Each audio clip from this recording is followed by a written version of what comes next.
passed out of the period of the theologians, or we're kind of in between in a way, the ancient period, then going into the medieval period. And during this time frame, we're going to see a development called monasticism we're going to look at next.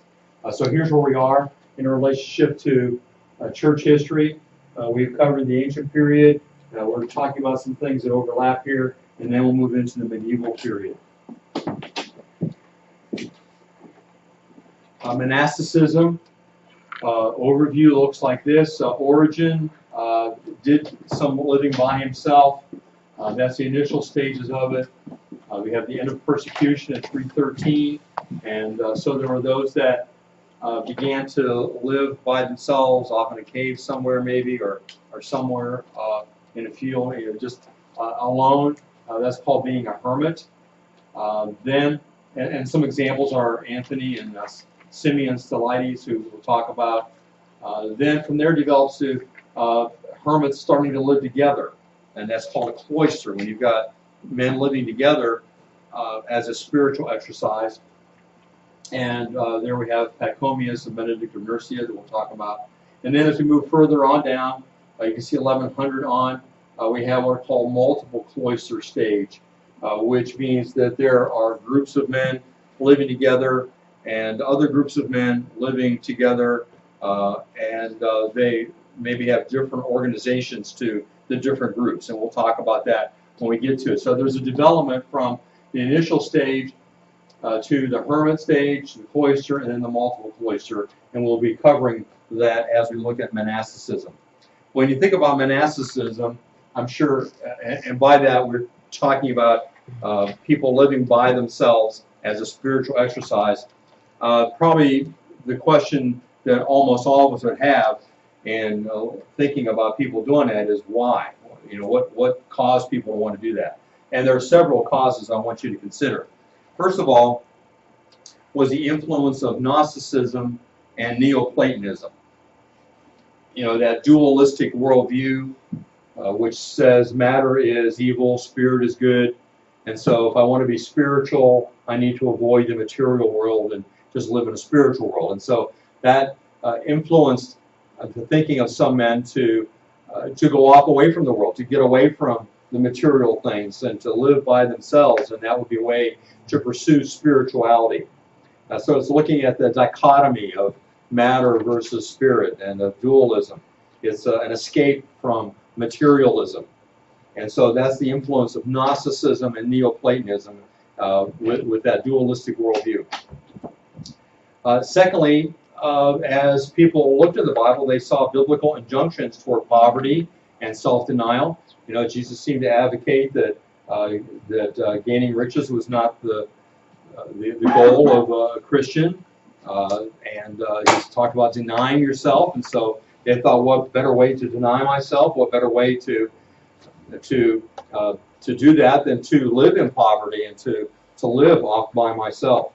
Yeah, and also it was an escape from the difficulty of living godly in a fallen world. You know, how can I avoid all the temptations that there are out there? I know, I'll go live by myself, and then I won't have all the temptations that I face every day. Thirdly, there was the psychological tendency to retreat from the disorder of society in the context of the decay of the Roman Empire. In other words, as the Roman Empire began to decay and government began to have less and less control, as things were deteriorating all around, the world became chaotic. And so this was a way to escape that, to escape the times, to escape what was going on in the world, to go live off by yourself. And then fourthly, there was the increasing secularization of the church. In other words, the church was becoming more like the world. The church was becoming less and less a place of spirituality and more a place that was being run just like an organization in the world was. And leaders in the church were pursuing worldly gain, were pursuing riches. And so there was also not only the escape from a chaotic world, but the escape from a worldly church. The only way I can't be spiritual and function in the church because of how degrading it is to spirituality. And so I'm going to go and live off by myself. All right, so those are four main causes for the idea of monasticism, or the idea of being a hermit or a monk. Do you have any questions about any of these causes?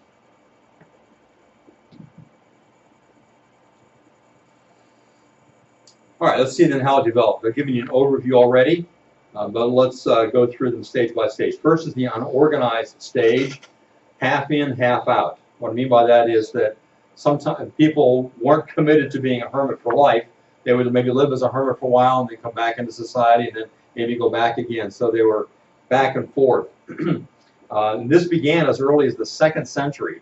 So not that long after the time of the apostles, there were people that were doing this. So there were half hermits, half clergymen. They were in the church, they were out of the church, kind of back and forth depending on their mood. All right, so that's the unorganized stage. Next we come to the hermit stage, sometimes called the anchorite stage, in which individuals pursued a life of living off by themselves. This begins in the early 4th century. So it's about the time that Constantine legalized the church. There were individuals who decided, I want to get away from society. They lived a life of isolation with a strict diet. Sometimes they tortured themselves. Some of the individuals that are noteworthy in this stage, first of all, St. Anthony of Egypt. He was the founder of hermit life to the Eastern Church. He retired from public life at the age of 20. And he lived a life of meditation for the rest of his life in a cave in Egypt. How's that sound? From the age of 20 on, living in a cave, contemplating your spirituality. I guess I'm contemplating God. I'm not sure what you think about for all those years in a cave. But that's what he did. Okay, the next person that is of interest to us is Saint Simeon Stylites. At 13, he heard the Beatitudes. You know the Beatitudes, do you not? What are the Beatitudes? What do all the Beatitudes begin with? Did you say B? B, that's the first letter. Blessed. Blessed are the poor in spirit. Blessed are the peacemakers. All those. Those are the Beatitudes. At the age of 13, Simeon heard them, and that set him off to live a hermit life. He thought that was a way to complete what Jesus was teaching. He ate once a week on Sunday. So he's fasting 6 days a week, eating 1 day a week, except for during Lent. You know what Lent is? We're in that season right now where many people give up something for Lent. And so for the 46 days of Lent, he didn't eat at all. In addition, he bound himself in wet cords and chains. Now, what happens to a wet cord, a wet rope, when it dries? You know? It stiffens. Yeah, and shrinks. So if you've got it tight, and when it's wet, when it shrinks, it constricts and it hurts.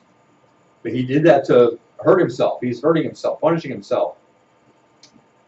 And then, as you see on here, he lived buried up to his neck in the ground for several months. So he was buried up to his neck just for several months in that condition. And he decided to achieve holiness. That wasn't good enough. He said, I'm still not spiritual enough. And so he decided that he would become a pole sitter. And so he sat on a pole, a little platform on top of a pole. And he spent 30 years on top of a 60-foot pillar near Antioch. 30 years on top of a pole. That's where he gets the name Stylites. Stylite means a pole. There are several illustrations. Here's one showing him standing on top of this pillar. And there's another one. Now, what would be the problems that you would face being on top of a pillar like that a 60-foot tall pillar for 30 years.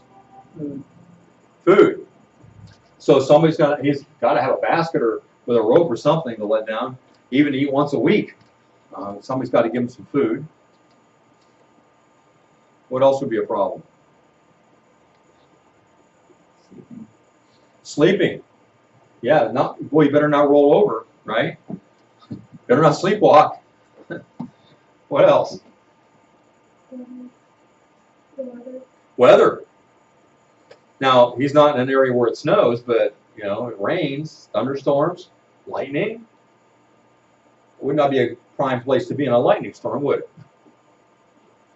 But that's what he did for 30 years. And he thought that that was going to make him more spiritual. So you can see that these guys are a little bit misguided, wouldn't you say? Is that the way you attain spirituality? By beating yourself, sitting on a pole? But that's the idea that they had. All right, there are a couple other guys that are interesting too. There's a guy by the name of Bosky. I think I have him in your notes there. He's known for living in fields, eating grass.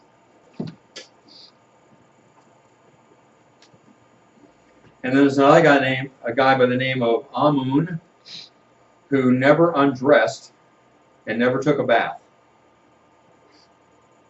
Well, you know, for him to be a hermit, you can understand. Nobody wanted to get near him. Never undressed, never took a bath. Now, a guy did the opposite. Don't have a name on him. There's another guy that wandered naked in the vicinity of Mount Sinai for 50 years. 50 years, he wanders around in a wilderness area naked. Somehow he thought that made him more spiritual. What do you think? All right, so that's the hermit stage. Some of the people that were involved there. All right, any questions about the hermits? And there were many more, but those are some of the ones that are more well known. Anybody say that's the life for me? No. No? Okay.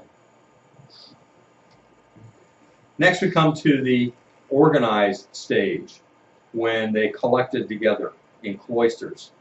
The guy, one of the first guys at least, that organized this in the eastern part of the church was Pachomius.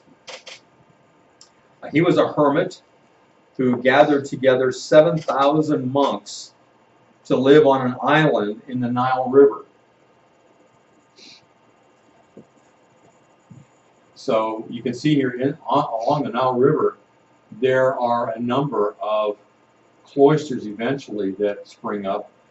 He found a particular place in the Nile River, an island, and gathered 7,000 hermits together to live there.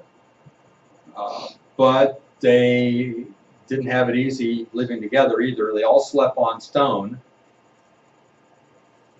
Nice bed. Oh, my bed's better than yours. My stone is more smooth. Oh, I'm sorry, they couldn't have done that because they also lived in absolute silence. They couldn't even brag about their stone. Slept on stone, no talking. Wow. Any questions about Pachomius and his band of 7,000 silent monks? Yes? How would they communicate if they didn't talk? Well, what do they need to communicate? Sign language, I guess. Hand motions. I don't know. I wonder where did they get food? Maybe if they're on an island, maybe they could grow some food. I don't know. 7,000. That's a lot of people gathered together in one place, and nobody talking to one another.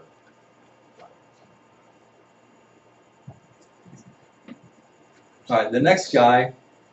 Oh, here's more about monastic Egypt. Here's a cartoon that kind of illustrates the farcity of it all. The king of Id is playing golf. Caddy says, "What was that?" That means swearing in cartoon language. He says, "I think Friar Gorman just broke his vow of silence." Playing golf will do that to you.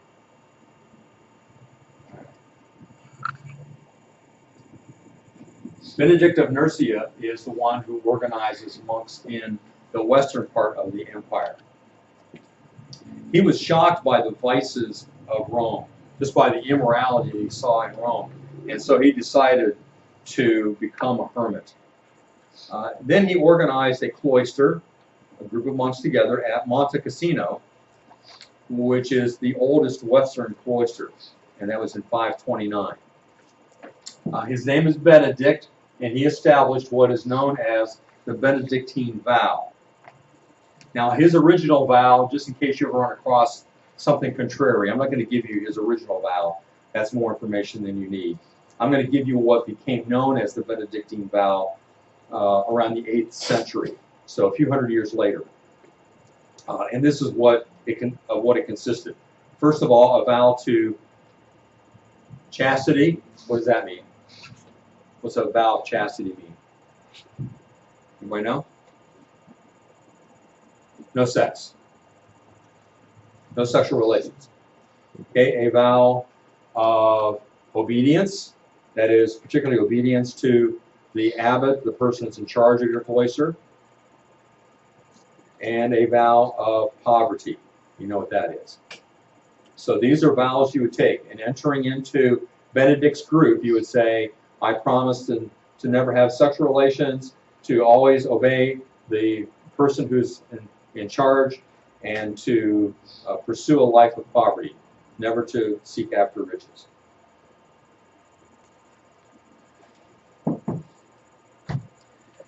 Now, these are going to eventually develop into different orders, and I want to expose you to that now.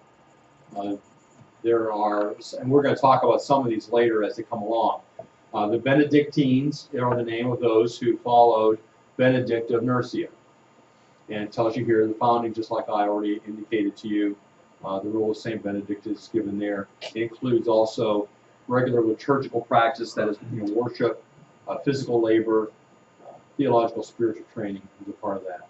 But we'll talk about the Cistercians later on, as well as Cluny. The Dominicans are followers of Dominic, and the Franciscans are followers of Francis of Assisi. So at this point, we just had the Benedictines. These other ones will follow along later, but they have different orders following different individuals who start their cloister. All right, so let's think about the monastic system. What are the strengths, first of all, in evaluating this whole idea of living by yourself as a hermit or living with a bunch of other men, sometimes not even talking? What are there any strengths to this? Well, one of the things that this helped to bring about was agricultural benefits to Europe. In other words, because these guys are living by themselves and don't eat much, they're able to spend a lot of time thinking about how to make agriculture better. So they come up with ways of rotating crops.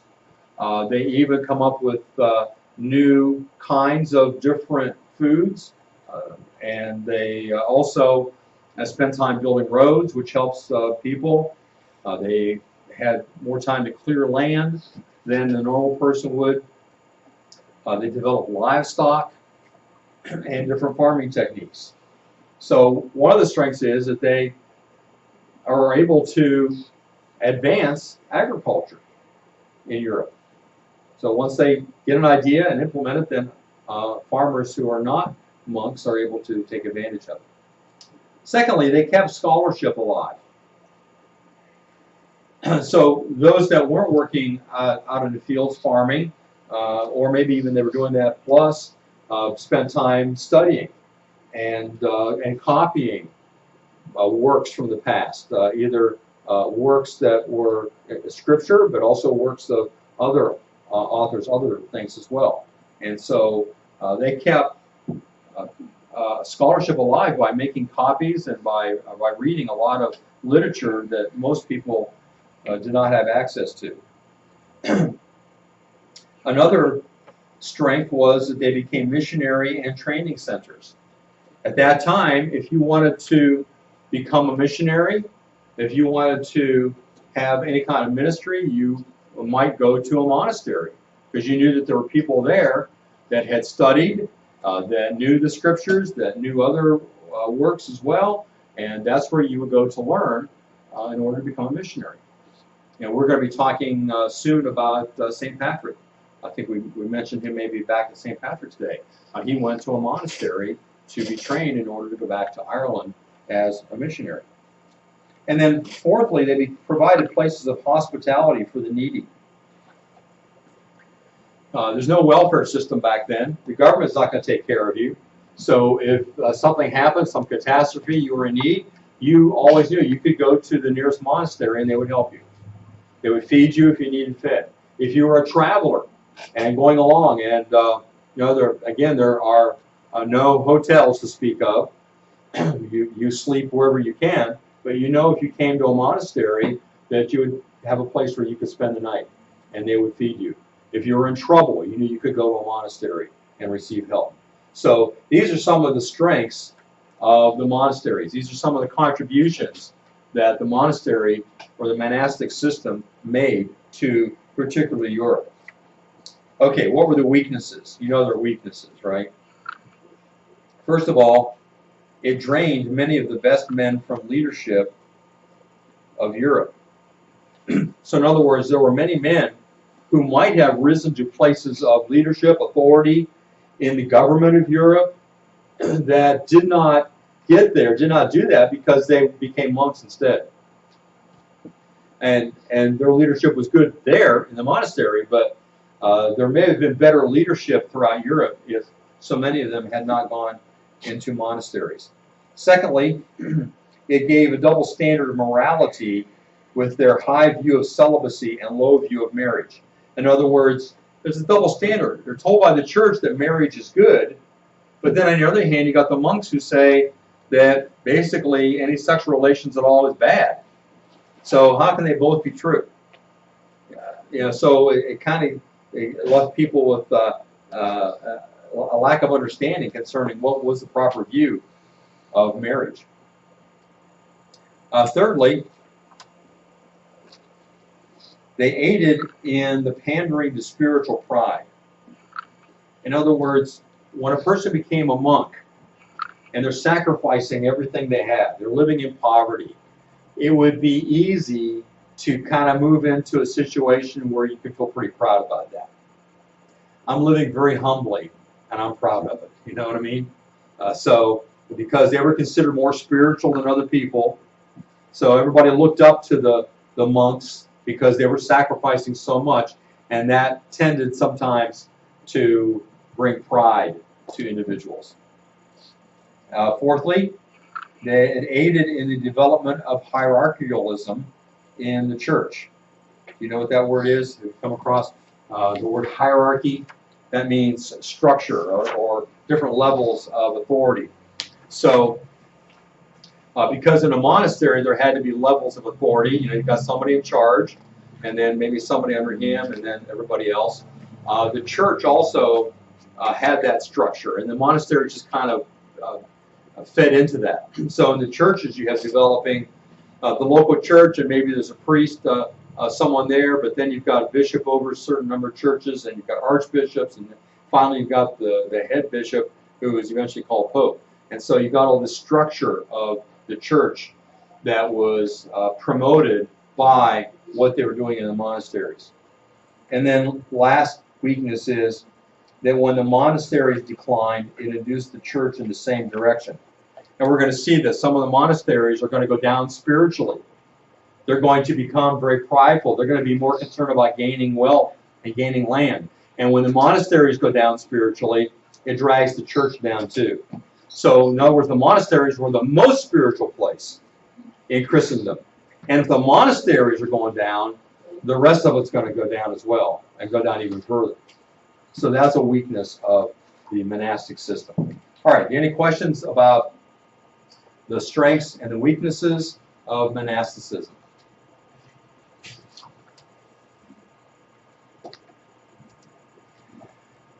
Now, what you need to do, that's the whole thing about monasticism. It's all in one package. So what you need to do tonight is to explain it to somebody else. Use your notes, explain it. Get on Google Classroom, look at the slides and use that if you want. so that you will remember it better, because at some point you're going to have to answer questions about monasticism. All right, no questions?